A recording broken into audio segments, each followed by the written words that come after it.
Chatter. Got you. Yep, chatter. Hey, fat fish heads! It's time for another edition of the hottest new podcast on all platforms, Fat Fish. Sit back and strap yourself in for the wildest ride on the open seas. Now, flap your fins for the fabulous Fat Fish brothers, Eric Fish Snyder and Brad Grunny Grunberg, a.k.a. Snacks. What's happening, my friend?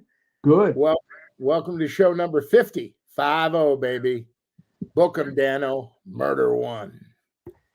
We are going to have a show tonight. We are going to have the greatest show because we are bringing back from our early days the man himself, Mr. Tony Orlando. I'm so excited. Yeah. All right. Why don't we just bring him on? Let's do it. Where's Tony? There he is. Tony. Let me tell you something. Show 50? Yes, sir. Yes, sir. Congratulations to both of you. My gosh, that's great. And everybody that saw me on your show, the last time I was on, I go on the road and people would say, I love that podcast. They love you out there. So you're really making big audiences are growing because a lot of podcasts out there. You guys are shining in the top 10, top 5 of all of them. God bless you. Well, you're our good luck charm. So we brought you back for 50, Tony. Fish is so excited. Did you wear your diaper this time? Did you wear your diaper? Well, yeah. you know what's a lineage to this guy, because he's our second podcast we ever did, is I got the pleasure of between that podcast and today of meeting and getting to know and becoming a friend of his son, John. And there's a word mensch. John, your son is one of the greatest people I've ever met. And he's done so well for Brad and I with the podcast, letting us use the studio to do Carrot Top, Tony. From one father to another. I mean, Brad's the father of a dog with your dad. He did a great job with that kid. Yeah. That's so nice of you to say. I'm very proud of John. You know, John has done great on his own. He's never really worked for a company. Everything that he's done on his own. He's created his own companies. And I'm just very proud of him because what he has done, I think Brad and you will attest to this, is he's kept his friends. And that's the greatest thing about John. As a matter of fact, Brad, I'll tell you something. You're the same way. But John will call him. I'll say, John, did you see? He said, I spoke to my high school teacher yesterday. I said, what? Your baseball coach? She goes, yeah, I speak to him all the time. And then he'll say to me, I spoke to my girlfriend. I remember the girl in 1915 I dated. I said, yeah, you talk to her still. It's amazing how he keeps in touch with everybody, which is a quality I think I really admire in my son, John. Very loyal. I have 2 stories about both your children. One, John, we had him on after his beautiful mother passed away, Elaine. Yep. And John doesn't show a lot of emotion, but I'm going to tell you, I got some tears out of my man. And he spoke about how Elaine always said, be kind, John, be kind, as he would leave the house. What a woman. You definitely met the right woman and had beautiful John. And you have a beautiful daughter named Jenny who set all this up today. And by the way, we have an announcement. We are getting married in Vegas. You're invited. And Elvis is going to marry us with a Taurus and a yarmulke. Okay. I love it. Jenny, that's so beautiful. I love Jenny. She's the best. She is. I'm blessed with 2 great kids, you know. And John did go through a really, really emotional time for John when he lost his mom.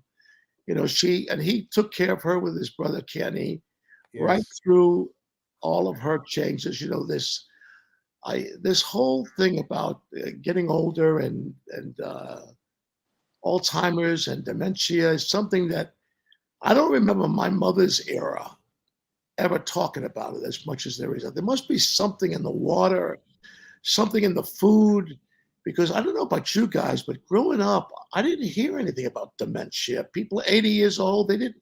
It just seems so much common now. Maybe it's because we have more ability and more platforms to hear about it. But the truth of the matter is, I swear it seems like something that didn't exist in the 50s to me. You guys agree with that? Yeah, I think that people maybe knew about it but didn't talk about it. Kind of like cancer too.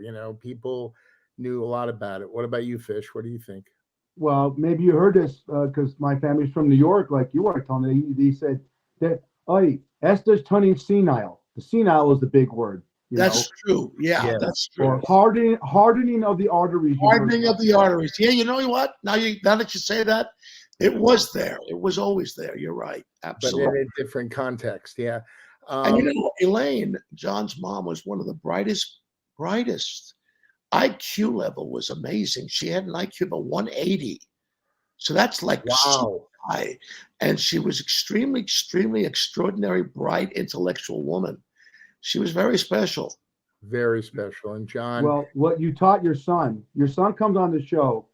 He does a 17-minute and 23-second story about losing a job and telling a buddy that he's working with, "I'm going to go to Vegas, win 10 grand, and take you to Benihana tonight." And that story, I still get people emailing saying, "Get that story to us. Can you clip it out? Can you do it?" And the story of him and Michael Jordan. I said, "You got to make a Netflix documentary. You got to make a miniseries about that one day." that was It's amazing. great. And you know what's really great about John and his mom is my wife, Franny, and I were married 34 years. And when Elaine was, maybe 2 years before she passed, they got on the internet together. They spoke together. John was there because John's very close to my wife, Franny. And Elaine said the sweetest thing. She said, "Oh my God, Franny is so cute. I want to jump through the screen and just give you a big hug." That was a very important moment for all of us in the family because there was a recognition of the fact that, yes, we had a marriage, but we also shared something we could never change, and that's a child together. And she felt the same way. And John has been very close to Franny. So it was a very beautiful ending on all parts. It was really special. Well, it starts with you, Tony. You're an amazing human being, and you're like the Rain Man because you have a memory like no other. And I have a couple of stories I want to share with you. One is a guy that Fish and I know. His name is David Bruner, and you saw him at a show, and he was screaming out to you to sing some of your classics, and you didn't. You go, who? What the? Who is this guy? Get up here. Do you remember this story? Yeah.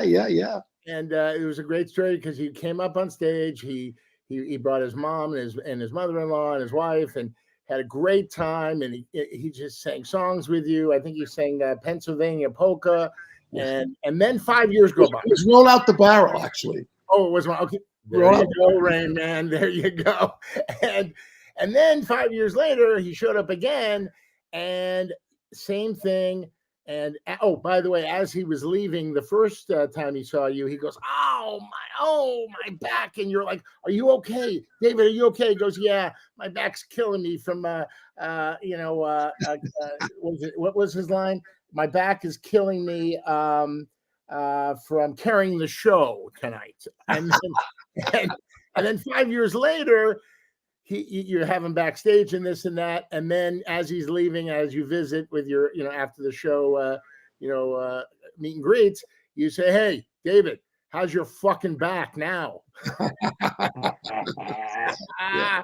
Love it. I mean, yeah. A lot of people have been calling me about the documentary on George Carlin. I don't know if you watched that documentary, you guys, but I had the opportunity of being asked to be on it because I had a very close relationship with George, and it's amazing the response that people had gotten because they didn't know that myself and George were very close. And as a matter of fact, the reason I think it had impact was because if you remember, Carlin went through a pretty slow period when the 7 Dirty Words came out. So there were no bookings for him. He was literally blackballed out of Vegas. They wouldn't hire him. wow. He was off television. He couldn't get any television. And I had at the time a show in the last 2 years at CBS on the network called The Rainbow Hour. And they were trying to get a little bit more edgy. It was a mistake on our part. But nevertheless, they were trying to get a little more edgy because Saturday Night Live was so popular. They wanted the sketches not to be so vaudevillian, but a little more edgy, Saturday Night Live-ish. So I get a call from George Carlin, Brad, and he says, Tony, do me a favor. Could you give me a shot on your show? And I said, well, what's going on? He goes, well, you know, the 730 words thing, I can't get any work. I said, George Carlin, you're a genius. What do you mean you can't get any work? So I went to Fred Silverman, the president of CBS, and I said, I'd like to have George Carlin as a regular. And he looks up and he goes, are you out of your fucking mind, Tony? Man, problem you got with George Carlin, the 730 words? Are you crazy? We got the Family Hour and you want George Carlin on the Tony Orlando and Dawn show? Rainbow? I said, listen, he's a genius. Furthermore, if we bring him on as a regular, will we get a lot of publicity? He said, oh, yeah. I said, more than you can buy, Freddie? He said, yeah. Wait a minute. I get your point. Okay, hire him. So I called George. I said, George, come to my office. Comes to my office. I said, now cut your hair down a little bit. Clean up just a little bit. Don't shave the beard. Just keep it nice and close. I said, and promise me that when you come on, you won't be coming up with stuff like that. He said, Tony, I can't believe whatever you want me to do. Wow. I said, okay, now here's what we're going to do. We're going to do 5 minutes, and I'm going to say it's time for George. You won't follow a sketch. You won't follow a song. You'll come right out of my introduction into your 5 minutes, and then we'll go to commercial. So it'll be like your 5-minute show. So comes opening night.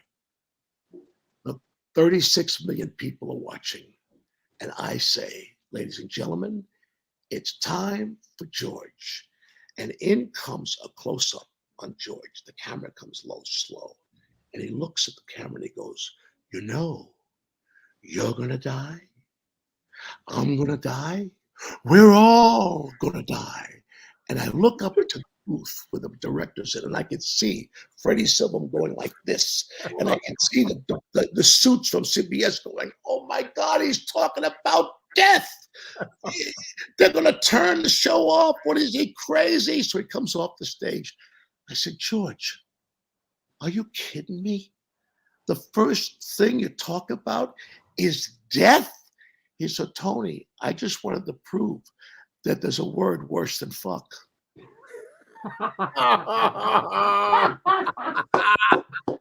and the point was well taken because they really got so upset, like he had said the F word, the F-bomb, and he just said death. But death to them was a no-no, you know?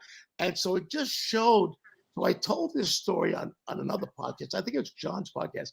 And it came back. I can't tell you the people that love that story because George was very prophetic in his humor. He really did tell the truth.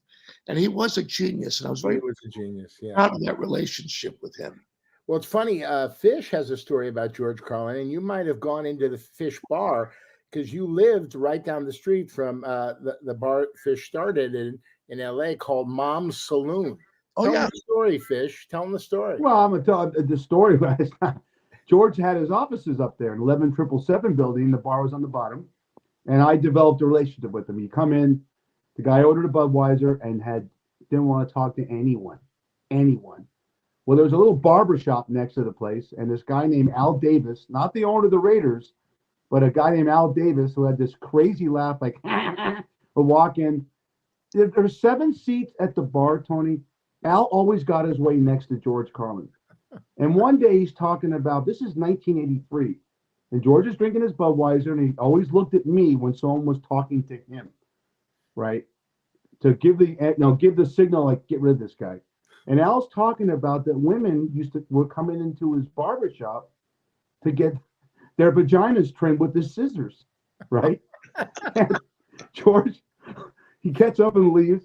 The guy comes in about a week later, and George walks in with a present, and he gives it to Al, and Al goes, "This is for me." One of those nervous laughs, right? And he opens the present, and there's a bunch of all kinds of underwear in there. And he says, "You look," and George says, "The girls must have taken their underwear off. Did they put them back on again?" And he's doing it with a straight face. We're all on the ground laughing. He goes, "This is great. I don't know what happened to underwear." And just, the way, I mean, who would think to do something like that other than George Carlin? You know, What a guy. Yeah, one of the great things about, like with Brad, I've always, for some reason, I've always gotten close to comics. Always became friends with comedians. Yeah, like Brad, and you and him. Yeah, and I don't know what. For instance, I remember seeing. I went to the Improv one night in New York, and there was Rodney Dangerfield on stage, and it was like, I don't know, there must have been 12 people in the audience. It was like midnight. It was a Wednesday night. And Richard Pryor was a good friend of mine. And he said, "Hey man, you got to come see. He's funny, man." So we're sitting there watching Rodney work.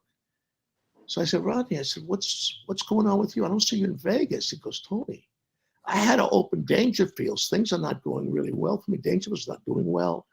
I'm not doing that great. I can't get there." I said, now I understand at that time, I was doing 3 weeks at the Riviera Hotel, and we were selling out shows to the point where we had to turn away people. It was that hot for us with the TV show. We had the #1 records. All that stuff was playing into the game. So I was really in a place that not many people find in this lifetime. And I was grateful for it, though I never took it for granted. But I always, when he said, I said, "Well, why don't you come to Vegas with me?" So he said, "What do you mean?" I said, "Well, why don't you come and open for me?" Wow. He goes, "Man, that would be a great thing." I said, "Let me go back and tell Ed Torres at the Riviera." Now, Ed Torres was the head. Now, the Riviera, the casino, movie casino, is about the Riviera. So you can understand who the hierarchy was in this place, right? So I go to Ed Torres. I said, "Mr. Torres, I'd like to have Rodney open for me." He goes, "Tony, he's over. He's done." Wow. I said, "I don't care. He's hysterical." He said, "Well, you pay him." Now understand, I'm going to devote something. I'm not saying this to be cocky or anything, but I was doing $175,000 a week. That's what they were paying me back then. And that's 1976 or 5 or whatever it was. That's big, big money in those days. And we worked 3 weeks at a time.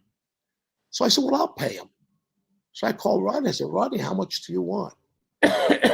$7,000 a week. I said, "Okay, you got it. $21,000 for 3 weeks. Okay, you got it." Torres says to me, "If he doesn't work, we're done. I'm canceling this deal with you. We're done. Because I don't want him here." I said, "Well, I'm paying him. I'm paying him." He comes in. I'm sitting in my dressing room, and I had the speaker on. It was like listening to a bowling alley. Strike after strike after strike, meaning laugh after laugh. Sound like pins coming down, laugh after laugh. And all of a sudden, I get a knock on my door in the middle of his show, and it's Ed Torres. He walks in, he goes, "I'll pay him," and he closes. Those are the great moments, because I was able to think that me, little Tony Orlando, was able to help geniuses like Dangerfield, like, the story I told about Carlin. What a great gift God gave me, not only for me, but for me to be able to open the door again for guys like that no one will ever forget. We will never forget George Carlin. We will never forget Rodney Dangerfield. Absolutely. Tony, the great thing about you, and Adam Sandler has the same quality, is you are so humble. You do so much for people, and you don't say a word. Adam, you're right about Adam. But no, I'm talking about you. I've talked to Johnny about this. I'm humble, but you put me in the same place as Adam Sandler. My God. No, but but you do it quietly, humbly. You go see sick kids, you help the military, you do so much, Tony. And I seriously, right now, in front of all our audience and our listeners, I want to applaud you for all that wonderful stuff you've done. Well, you know, as I come down to the end of my run, I'm now 64 years in show business. So my first hit record was with Carole King in 1961. I was 16 years old. I'm 79 years old. I headlined in Vegas for 54 years. Wow. This is a dream came true that I could never have dreamed, that would ever imagine. That I would have been happy with 64 hours in show business. That's how much I love the industry. And as I come down to the end of my career, I realize the thing that's most important to me is that I was able to take the success that God blessed me with and be able to help veterans. Like for 50 years, I've been working on behalf of veterans. I'm told that with our free shows in Branson for 25 years and around the country, around the world for veterans, I've raised somewhere between 150 and $200 million. Wow. That's a great, that is the most satisfying thing of all. Of all the things that you could take all the gold records and all the award, forget it. That's really what, and Adam does that. Adam helps people quietly. Yep. Here's a guy who I understand has made $3 billion with a B dollars for Sony Films. No comedic actor has ever done that in our history. He never forgets, like guys like you, Brad, or me. He put us in That's My Boy together. Yes. And he does it with such love and heart. Then 33 years, I worked with Jerry Lewis, co-hosted the telethon with him for 33 years. If anything about this business of ours is that we're able to take the success that God blessed us with and that the audiences blessed us with and turn it into good like that. Because when I look back on my career, and thank you for acknowledging it, really and truly, when I look at what is it worth? Other than a Mercedes and a nice house, right. What did I do with this blessing? And that's the truth. The baggage that I carry most, that's the lightest and the proudest, it beats a Louis Vuitton, is what I was able to do for veterans and for muscular dystrophy. Money does not buy happiness, but the happiness that you have bestowed on people with your celebrity is the greatest gift of all, Tony. I'm telling you. It is. It is. And if anybody knows that, it's you, because you have that heart, Brad. And you being his partner, you know I'm right. Oh, he has a huge heart too. That's why you care about people. I remember when you walked up to me and showed me the film of your sister on the film, saying how much she loved me and how much she wanted to meet me, etc. Honest to God, Brad, that goes to the deepest part of my heart. I'm not kidding you. That means more to me. I have a relationship with him that's unbroken. It will never be broken. You're an amazing guy. No, you too, Tony. Can I say something? I love you. His sister. So, wait, say that again, Fish. Your sister is ready to leave her husband for Tony. You know, it's still a love affair. Brian's the best, but Tony, hey, can I jump in, Tony? Because I have so many people that write in emails, and they're so excited about you coming on. We're so blessed. But a lot of your success happened with these two ladies, and they want to know how you started with Tony Orlando and Dawn. Can you go over that for our audience, please? Sure. Well, if you look, as you look at the screen, on the left, that's Thelma Hopkins, and on the right, that's Joyce Vincent. Now, it's an amazing thing what happened with them. They were the background singers on Heard It Through the Grapevine with Marvin Gaye. They did Shaft with Isaac Hayes. Wow. It was Thelma who said, "Shut your mouth," when he said, "John Shaft, he's a bad mother." She went, "Shut your mouth," which is a classic recording, right? So all of the backgrounds on all the four Tops records was Thelma Hopkins and a group called the Andantes and her cousin Joyce Vincent, who you saw in that picture with Thelma. So I was producing Barry Manilow. I had signed Barry when I was working with Clive Davis. I was the vice president of CBS with Clive. prior to the Candida years, prior to the Tony Orlando and Dawn years. When the British invasion came in, I had to find work. So I started to work in publishing. Clive hired me as general manager of CBS Music. I got myself up to vice president of CBS Music. And a young man that I had signed was Barry Manilow. And I was in the studio and I was looking for some background singers that weren't the same ones that everybody used in New York. So I found out that Hot Buttered Soul was working at the Apollo Theater with Isaac Hayes, which was Thelma Hopkins and Joyce and one other girl. So I called Thelma and I said, would you have the time to come and do backgrounds on this record, on this new artist I have? His name is Barry Manilow. Now understand that when I had called them, this is going to sound complicated, Candida was number one already, and Knock 3 Times was number one already. But I did not want to tell anybody that I was the lead singer of a group called Dawn, because I was vice president of CBS, and I wasn't about to let that job go, because I did those 2 songs as a favor for one of my best friends. So shh, no one knew it until the moment I met Thelma and Joyce. When I finished doing the session with them, I said, Thelma, Joyce, you ever hear this record Knock 3 Times? It's number one right now. Sure. I said, well, that's me. I said, I want to form the group because that group really was a studio group. There was no group. I was doing this as a favor for a friend. Would you please join me and we can create this act called Tony Orlando and Dawn? And she goes, well, how much you got? And I said, how much you want? He said, well, how much you need to have us? I said, I need you pretty bad. So she said, well, then tell me how much you got. And I said, whatever you want. She said, well, so I go to the hotel and wait for her to come down. 6 hours I'm waiting for this girl to come down. So I'm not ready yet. I'm not coming down because I'm getting ready to do the show with Isaac. So just wait. And I said, I'm waiting. I waited for her for 6 hours. She comes down.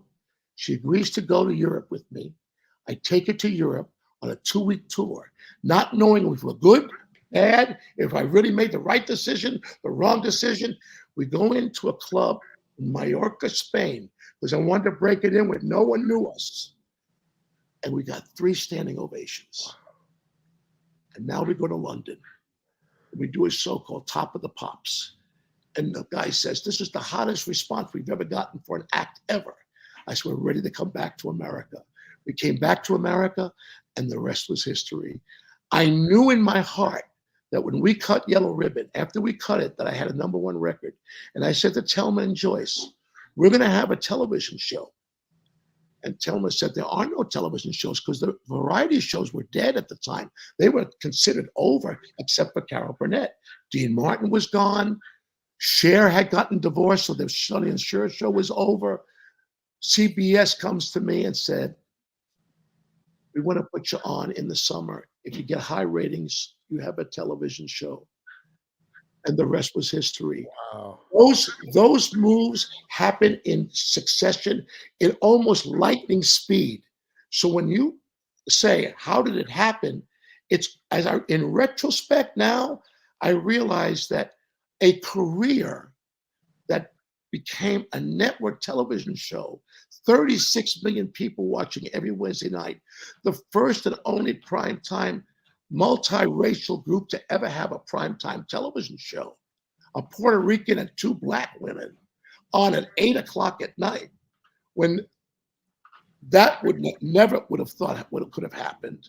Never got 1 bad letter, racial letter, nothing. We stood tall. And I have to tell you that meeting them in retrospect was a miracle, because there was no way I could have said, let's start a group. It just was one happening after the next.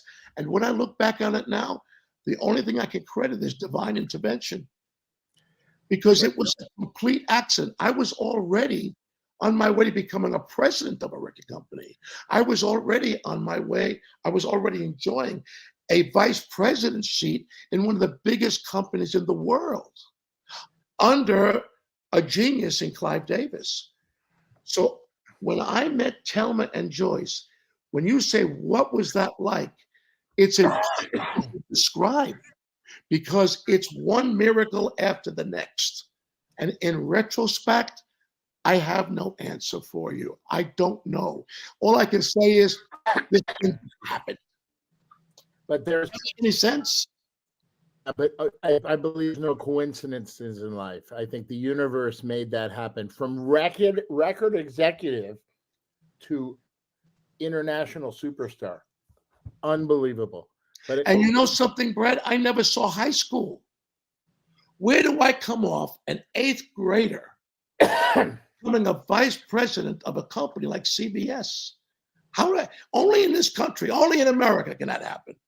Okay? I never saw high school. I didn't know how to open a file cabinet in the office my first day at work. I was embarrassed to tell my secretary, how do you open this thing? You know, there's a little tiny little thing that you push to the side and then open. I'm doing embarrassingly. I'm doing like this. I never wrote a business letter. I never made a deal. And here I am, hired by one of the great geniuses of our industry in Clive Davis, and excuse my dog. And next thing I know, he's telling me to shut up already. I know. But the truth of the matter is, it's a story that's hard to tell because in retrospect, it's one miracle after the next. No one would believe what happened to me. Really? Why now, Tony? You and Franny sat down and said, because you have the greatest line in your show, tell us why you decide this is it. You're going to go on to do different things. Why are you retiring on March 22nd at the Mohegan Sun Arena in front of 10,000 people? That will be your last show. Tell us why, and why is it now? You just know. You just know. You know, I can still hit the ball. I just can't run the bases. That's the greatest line. You bet. Trademark that. That is right? And that says it all, right, Brad? I mean, guys, that says it all. Because, look, I'm 69 years old. The truth is, are you 69 or 79? I like 69. 79 years old. 10 years light. I'm 79 years old. So, you look 69. I'm 79 years old. So you look at Kenny Loggins, retired this year. Elton John, retired this year. Oak Ridge Boys, retired this year. My friend Bill Medley of the Righteous Brothers, retired this year. The list goes. Foreigner, last show in Vegas, retiring this year. Why? Here's the reason why. One of the reasons why. So Yellow Ribbon's 50 years ago. 50, that's half a century ago. The demographic of that audience is shrinking. You got to face the truth. I don't want to walk. I'm looking at 10,000 people, 12,000 people, by the way, at Mohegan Sun. I've been working that venue since 1998. I can tell you that I'm watching my audience, age-wise, shrink. Why do I want to go out instead of a full house? Why do I want to go out and see 200 people? Why do I want to go out there and do that? For what? For what reason? And sit in an airport and delay the airplane's delayed for 5 hours, and then it gets canceled. And then the next day you got to go, and you got 7 musicians that's costing way too much to fly. The overhead is way over. If my business was a candy store, I'd have to close shop. Yeah. Because it's a business decision. So the emotional side of show business enters the picture, which is what you're describing. Why are you doing this? You're still doing it. Well, I want to go out knowing I did a good job. I want to go out knowing I'm not going to walk out there and go, oh my God, how many people? I want to go out there being able to pay a band what they deserve, not cut them down because the salaries have, the overhead's gone up and the salaries have gone down. All those parts make a decision. So is it tough on me? Is it bittersweet? Yeah. Yes. Am I leaving something I've only known since I'm 16 years old, you guys? Yes. Is it at the same time a relief? Yes. Yeah. And so I can now look forward to leaving gracefully, leaving with my own self-respect. And I'm not quitting show business because I still have some muscles I like to flex. I'm a writer. I'd like to write some screenplays. If they sell, they sell. If they don't, they don't. It's back to square one. I wrote a Broadway musical. If it gets on, it's a hit. Great. If it doesn't, I wrote it. So I'm at a point now where my creative juices are about writing a book, writing my shows, writing a film, writing a TV show. So I'm still in the business, but the aspect of touring, done. And you know what, Tony? You're going out on top, which is fantastic. A lot of sports stars, they come back, boxers, they come back, but you're going out on top. And guess what? Let's quote the great Frank Sinatra. You're doing it my way. Thank you. Right, baby? Thank you. I went to two. I want to share something with the audience and you, Fish. I went to 2 shows in the last couple of years, and I saw Tony. I saw him. So his son John is a really dear friend of mine. He says, "All right, cocktails. You got to go to the Christmas show, and then you got to go see the regular show." So I go to the Christmas show, and I see a dancing that Korean guy. What's his name? As a puppet. What's the guy? Yes. Oh, yeah. Yeah. Yeah. That was hilarious. That little bit. You're looking around. Big animated guys that came out on stage, right? And then he has this dancing Santa who is absolutely fucking hilarious. You have a bit with him that is priceless. You killed it. So festive for Christmas and all that stuff. But last year on April 4th, Tony was sweet enough to leave me a seat at his private table. And I am sitting there waiting for the show at the South Point. And this old lady walks up, old Jewish lady. She goes, "Who are you?" I go, "I'm Brad Grunberg. I'm friends with Tony." She goes, "I'm friends with Tony too. I write from the Las Vegas Gazette." I go, "Okay." I go, "Can I interview you?" I go, Miss "Sure." Davis, who Miss Davis is. I know who you're talking about. Yeah, you know who I'm talking about. I go, "Sure." So she interviews me. I go, "Can I buy you a drink?" Of course, she took the drink. I gave her. She goes, "Are you going backstage after the show?" I go, "Yeah, I think so." She goes, "I'll see you in line." So your show ends incredible. Your drummer, your brother, your brother is, I mean, he's the salt of the earth. You love your brother so much.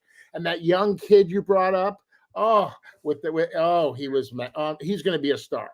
I mean, it's amazing how you could pick a needle out of a haystack of talent.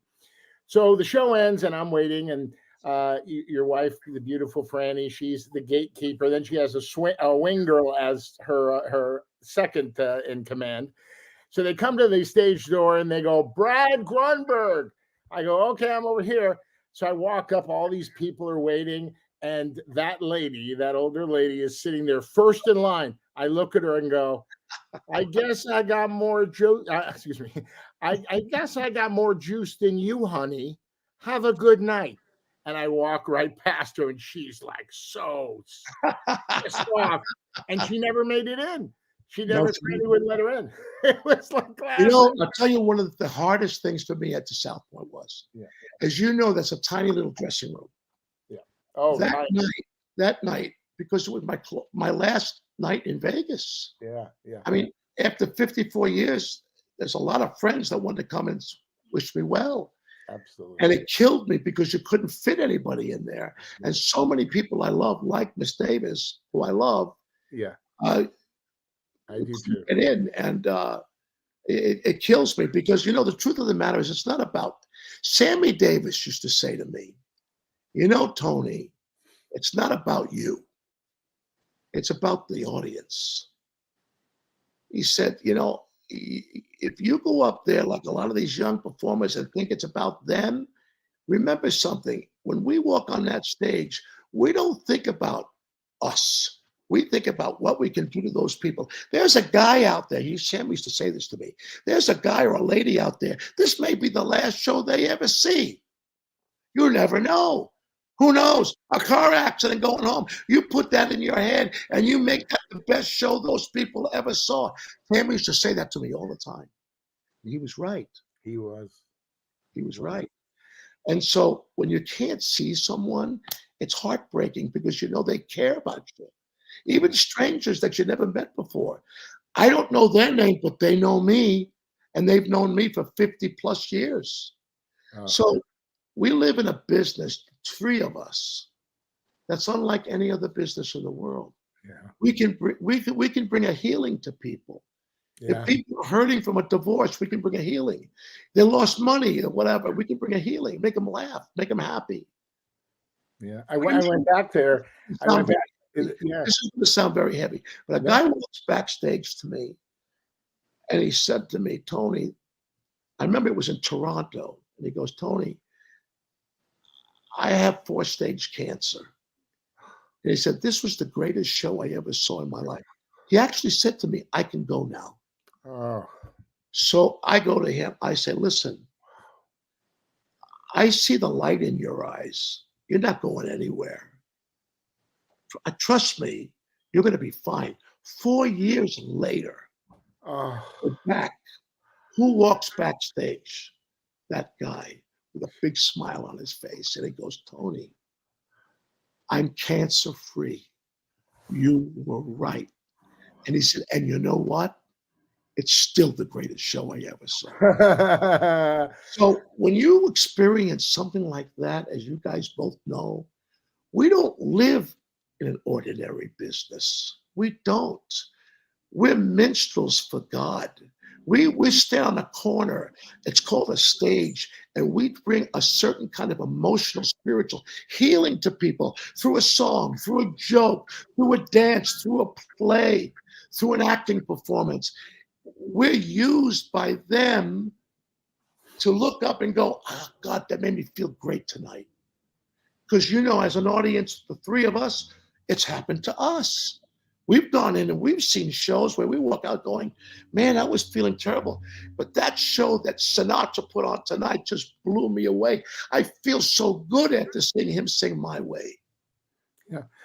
You know, Tony, an extraordinary, very special business. When I went back, Fish, to the dressing room, we had a little That's My Boy reunion. Tony Orlando, Mr. Snacks here, and Will Forte. Yes, that's right. And we were just chopping it up about Sandler and the great times we had. Maybe you could put that picture up at the reunion, Fish. Tony, that's us at the reunion. Yeah. In Westwood, we had the That's My Boy reunion at the Fox Theater, and there's Tony looking so good. Look how studly he is. Look at that.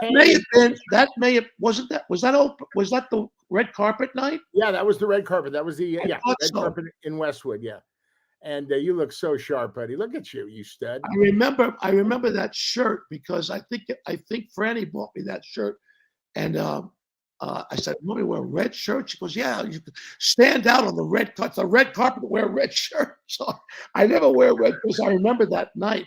Did I ever tell you? You got a minute about that night? You got a second? Of course. By the way, you used all the George Hamilton products. You were looking so good with that tan. George Hamilton provided you with all his products. Yeah, at the reunion. I mean, at the premiere. Sorry. So my mom, 83 years old at the time. How old? She was 83 at the time. Okay. She's gone now. Sorry. That night, what a woman. 2 or 3 days before the red carpet, she goes, "So I'm going, right? I'm going to go to the red carpet, right?" I said, "Oh, you can't go to this movie." I said, "Why?" I said, "Well, I say things in this movie. I can't sit next to you." Now, here's the reason why. There was a line in the movie which was, "We're going to get our dicks sucked in the movie," and I had to sit in. I'm not going to sit next to my mother and next to my daughter, and no way. So I called Adam. I said, "Adam, listen, I know that you have 4 seats reserved. I didn't realize you had a seat for my mom, please do me a favor, Adam. Don't sit me together with my mother. I'm not going to. I can't handle it. He goes, Tony, I'm sorry, I can't. The 4 seats are together. We're sold out. So I go, Mom, really, you can't come. I don't care. Well, just because they say something dirty in the movie, you don't think I've heard dirty words before? So I go to the movie. We sit together. Here comes that scene. I start to shrink in the seat. I got my daughter to my right, my mother to my left. All of a sudden, I hear, we're going to get our dick sucked. And I hear the whole audience laugh. And my mother has the loudest laugh of all. Oh, I love it. Cut off. And I go, Mom, you don't mind that scene? She goes, mind? That's the funniest fucking thing you've ever said. And my mother never used the F word. She never said shit in front of me. And then I turned to my daughter and I go to my daughter, you know what that means? She goes, Dad, listen to me. That wasn't you. That was your character speaking. You did that good a job. She saved my butt, my daughter. She saved my butt. But that was funny because to have my mother in that movie, you know that movie is all right? Yeah. Okay. So she loved it. She loved it. Isn't And that that wonderful? movie, by the way, has become a kind of a cult that we were in. It is. We were in a very special film there. Oh my gosh, it was so much fun to do. That's the one thing with the Sandman. He makes it. You do the work. He takes comedy very seriously, but it's such fun. You know, it's the ride is so. It makes you feel with the endorphins. You know, it's like you can't wait to get to the set because you know you're going to laugh and have a good time, and that's what the Sandman wants you to do and wants you to experience. So much fun. He's one of the kindest guys ever. To be that big a mega star, movie star, and not have any attitude, no ego trips, nothing.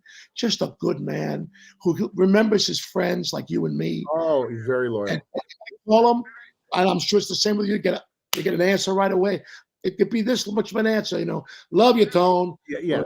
Love you, Tony. Tony. You know. Exactly. Right.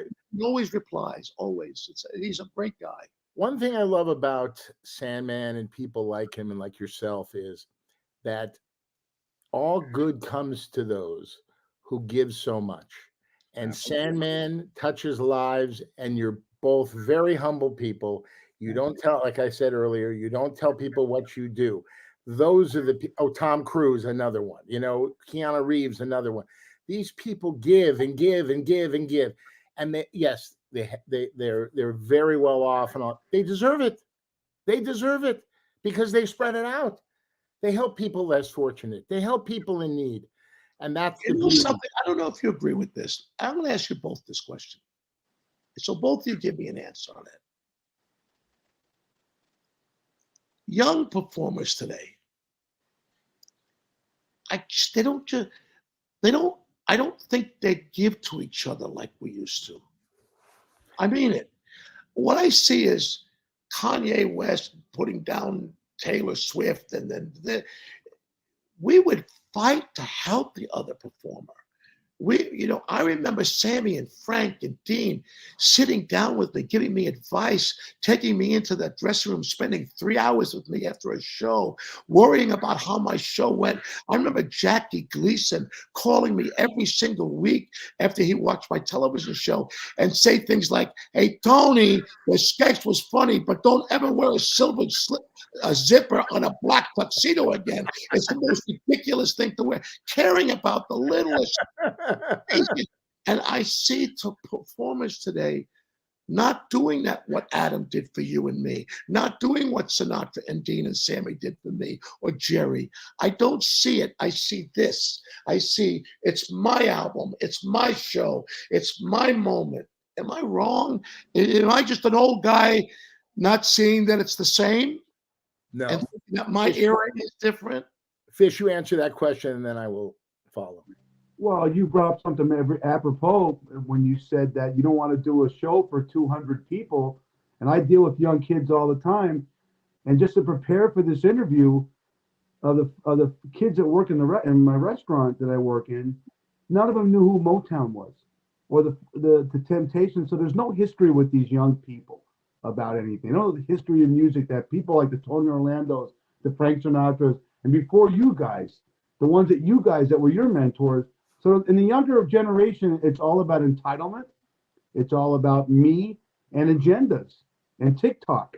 Could you imagine if you had social media back in 1975 when you were working with your act and doing your show? I mean, they have a lot of advantages, but it's all about me. I agree, and I'll tell you something. It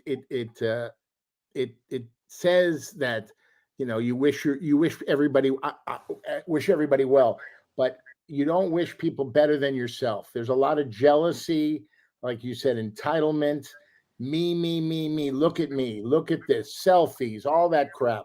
You help people, I help people, Fish help people. There's nobody helping anybody. They're all cutthroat, and that's the bad thing. Kanye West is an idiot. Wait, can I jump in on something, Tony? Can I jump in on something? I want to ask you because you're a legend. You're retiring. You've been in this business for over 60 years. What do you see the future with the music industry when every one of the recordings that you did and the people in the past, the Motowns, and then even the British invasion, the Led Zeppelins, every single song seemed to tell a story in 2 minutes and 47 seconds. And now I can be honest with you, I'm going to piss a lot of people off. The music nowadays, some of it's hard for me to listen to. Do you feel the same way, Tony? Well, I've heard that before, and I'm a little bit disagreement with you in this respect. I think that some of the writing today and some of the talent today and some of the musicianship today literally exceeds my era. Now, remember, I started with Carole King, Jerry Goffin, Barry Mann, Cynthia Weil, Simon and Garfunkel. We were all in the same office, Neil Diamond, all of us in the same place. The difference between then and now is everything is categorized. Everything is there's a box for hip hop. There's a box for old hip hop. There's a box for contemporary country. There's a box for traditional country. There's a box so you really don't know what the music is out there. All you got to do is go to your preference of a box, your preference of that kind of music. So you're not hearing the eclectic radio stations you grew up with anymore. You could listen to a record by somebody in Motown, and if they say, and at the same time, Elvis Presley at the same station, on top 40 station. That doesn't happen anymore. So your ear is not hearing the good stuff because it's not out there in front of your face like it was when you and I were growing up. So there really is some great writing. I'll give you an example. You take someone like Kanye West. If you listen to Kanye West's product, he's a freaking genius. He's a genius. Absolutely no question about it. The guy is a genius, a musical genius, by the way, not just a rap guy, but you listen to his, for instance, his religious album, you sit there and your mouth will fall to your chest. His musicianship is scary. Then you go over to someone like Taylor Swift. You look at a Taylor Swift lyric and you go, this is just not an ordinary lyricist. This is a poetress. This is someone very special. This one is not writing boom, boom, and rhymes. She's writing stories. She's writing a story like, if you look at it, it's a mini play or a mini movie. This is a woman that goes to Japan and works for 92,000 people. They show up and they can't speak English. And they show up to see Taylor Swift and they sing every one of her songs. So today's categories are so specific and into boxes that you and I, us older guys who remember listening to Sam Cooke and listening to Supremes and listening to Marvin Gaye, all on the same station, and Elvis and some instrumental that was a hit in the movie like Summer Place or something. That doesn't play no. So you're not really hearing all the music. You're only hearing, you don't even know where to go to listen to your music. When you think about it, like I don't know where to go. I have to find my special category. When we were growing up, we had everything. So here's the deal. The musicianship in the studio today is better than ever. The writing today is better than ever. To write hip hop today, you try it. You try and write rhythm to words. It's not notes to words, it's rhythm patterns to words. It's fucking mind bending to try to write hip hop as a writer. It's mind bending how some of this stuff comes out of them. So, my long answer to your story is yes, I love our era better. I love the way the music was presented to us, but we're suffering because we don't hear the whole picture. We don't. And when you listen to the whole picture, you're able to go to all these platforms and you start really dissecting it. These musicians are ridiculously talented. And they have to, by the way, because of videos, they have to, because of MTV started years ago, they have to know how to act. They have to understand the camera. They have to know how to dance because Michael Jackson set that bar. They have to know how to write. Because it's self-writing. Writing your own self is important. Singer-songwriter is important today. In my day, it wasn't important. Sinatra never wrote a song in his life. Sammy never wrote a song in his life. Tony Orlando never wrote one of his hits in his life. But today, you better write your own stuff. If you've ever gone to the internet and watch some of these kids on TikTok or on any of these platforms, the talent is mind-boggling. You sit there and go, how is it that this kid is not a superstar or that girl is not a superstar? It's unbelievable. But you and I, because we're used to listening to stuff all at once, we're not going to those categories. We're not breaking it down to hip hop, traditional country, adult contemporary. We're not. So we don't know where to go. So we're kind of left out there. But what I'm talking about is not the talent as much as the attitude. Yeah. Attitude is ugly. The meanness between disrespect, publicly putting other performers down in public is disgusting. Let me tell you something, Tony. Let me take a page out of Elaine's book. What did she say to John every time he left the house? Be kind. These artists that make fun of each other, put each other down, that doesn't work. John gave credit to his mother for that? Yes, he did. Believe me. John, yeah, every time he left the house, she said, be kind. So I'm telling all these artists to be kind to one another. It would be a better industry. It would be a better world. And on that note, Tony Orlando. Well, John's mother worked with some great artists. Oh, yeah, I know. I don't know if you know that, but she worked with Buddy Holly in her day. Yep. She worked with Burt Bacharach in her day. Yeah. She was in charge of Elvis Presley music at Hill and Range. Yes, she worked with some great people. What about you? You don't say anything bad about people. You have a kind heart. You don't need to put people down to make yourself feel better. I'm telling you, that's jealousy. And I've seen it in today's world in acting, in writing, in music, and all that good stuff. Tony Orlando, this has been show number 50. Fish, incredible, right? This guy. I talk too much. I know you don't talk too much. I got to get one last thing in. Yeah, sure. Not only blessed to have this guy that I know Brad talks about you, Tony, like an older brother that you take a bullet for. But today is the 43rd anniversary of the Miracle on Ice, one of the greatest sporting events in American history. And we got an American icon with Tony Orlando right now. So yes, I like the symmetry, that kind of stuff. So do you believe in miracles?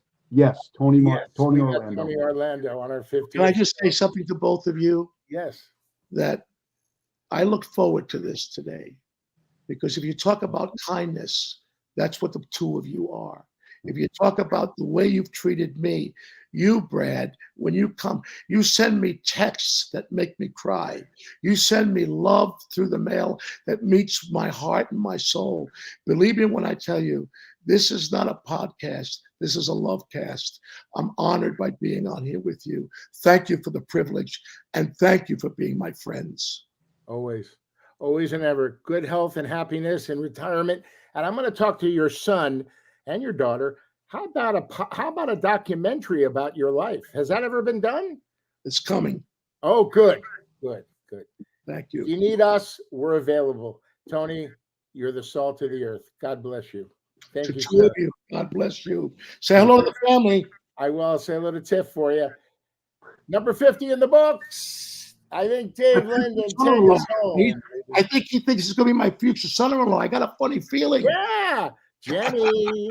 Elvis is putting on his outfit. I love you. I'll see you at Elvis's place in Vegas. I'm marrying Jenny. I'm so excited. I love you, Brad. I love you. You too, Tony. You'd make one great son-in-law. Thank Oh, you. man. Jenny would You make me already are like You couldn't. Before we go, you couldn't afford to feed him. Trust me. We can't afford. We can't do a craft services on this show. No one will take the gig. You know, it's crazy. Bring us home there. Bring us home. You've been listening to the Fat Fish Podcast, heard on all your favorite platforms. Until next time. Love you. My grandma, we love you. My nanny loves you. Thank you, Tony Orlando. Show number 50, baby. yes. 5, 10, 20, 30, 50. Wow.